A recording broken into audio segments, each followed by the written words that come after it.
To me, I would want people to think of Scott Dawson as being a godly man, someone that loves Jesus with all of his heart, loves his family, has respect of those who know him the best.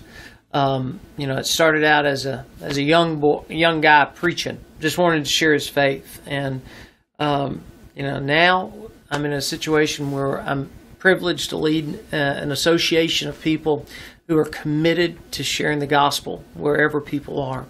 I'm just a guy that wants to tell people about Jesus.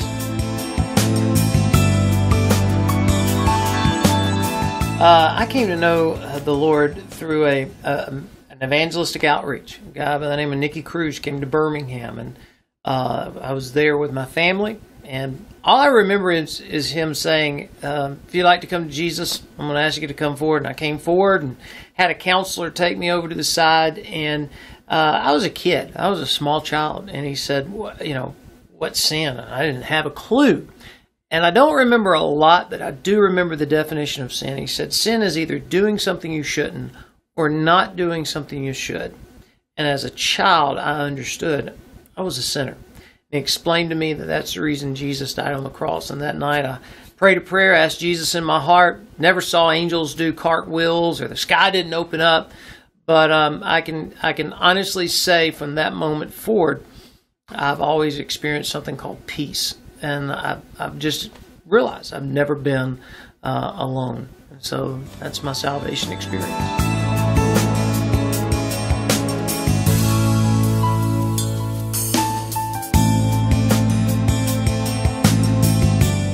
I think every husband, every father would want their family to say he's a man after God's own heart.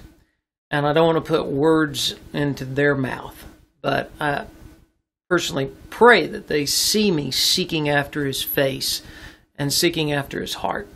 A perfect person? Absolutely not. But someone who's on the road to perfection? Hopefully so.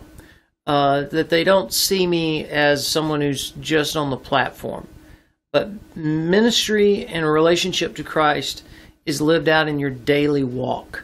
That, I still take the garbage out at home. That's my job. Because personally, I feel like if I can't take out the garbage at home, if I'm too good for that, what type of person am I? It's not a show. It's about life. It's not, the show's over. People want to know the reality of Jesus in your life, and I pray that my wife and my two kids see Jesus living inside of me and living out of me.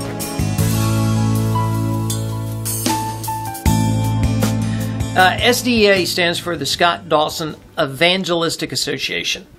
And we personally believe that without the E, we shouldn't be here. It's not about SD. It's about evangelism. Wherever people are, the gospel needs to be presented. In 1987, when I started, it was me and a budget of $3,500. Now the Lord has blessed that and increased it to 18 people with a budget close to $4 million. And that $4 million goes to help the events that started out in high school football stadiums that now has grown into the National Football League. We're in Major League Baseball stadiums. We're in arenas. We're doing events drawing 30 to 40,000 people. And the reason why we use numbers is for every number we use represents individuals who are searching for hope and searching for peace. Where can you find that? Not through Scott Dawson. You find that through a relationship with Jesus Christ. So SDA believes that wherever people are, the gospel needs to be presented.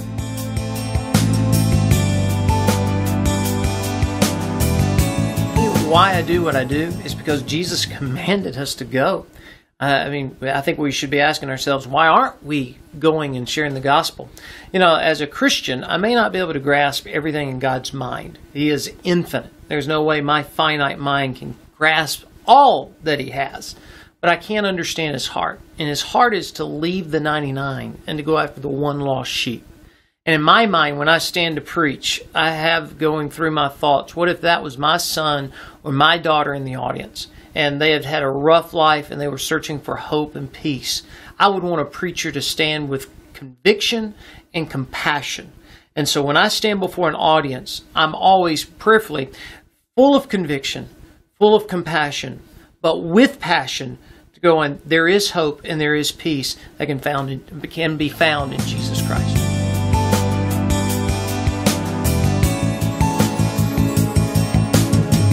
In the history of SDA, the events where you've seen significant decisions, hopefully it's every event. Some that stick out in my mind would be speaking in a large church in Tennessee. And on one Sunday morning, they had multiple services. And in the first service, a son came down who hadn't spoken to his dad in years, came to receive Christ.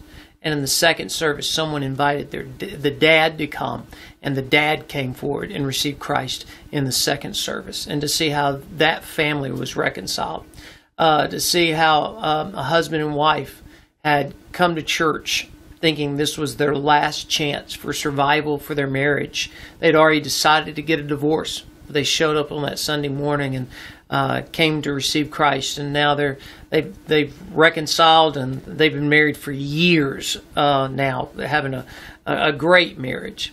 But one of the very earliest times of SDA was we were doing an area-wide outreach in a high school stadium, and there was a racial riot going on in the parking lot. There was some racial tensions, and the police, instead of breaking them up, ushered them into the football stadium, and the police sat around the students who were in the fight.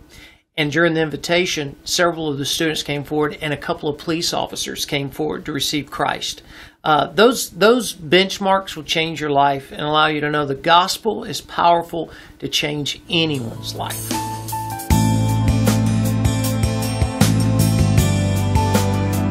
What we want to do is create a burden within people. We think that there was a time in our country where you could have them pray for 5 lost friends and invite them to an event, and they could receive Jesus. But now we're in a society where it's all about me. I'm not concerned about others, even inside the church. So what we want to do is develop opportunities for people to have a burden for lost people, to realize life's not about what you can get, but who you can give. And once you recognize that, then you're concerned about people who are around you. What I guess I'm looking for is abnormal people. You know, why am I abnormal? Why are you abnormal? You go, wait a minute, I'm not strange. Well, in the eyes of the world, if you're concerned about other people, if you have a love for Jesus that goes beyond just showing up at church and marking off the little checkbox, you're abnormal. You're weird to our society. What makes us weird? Well, one, we've had an experience with Jesus. He's changed my life. Well, some have come to him through crisis experience when they were at their lowest rung, and they go, man, there's no other way to look but to look up and receive Christ. Some have had it modeled in their lives through their parents or through by someone they admired with all their heart.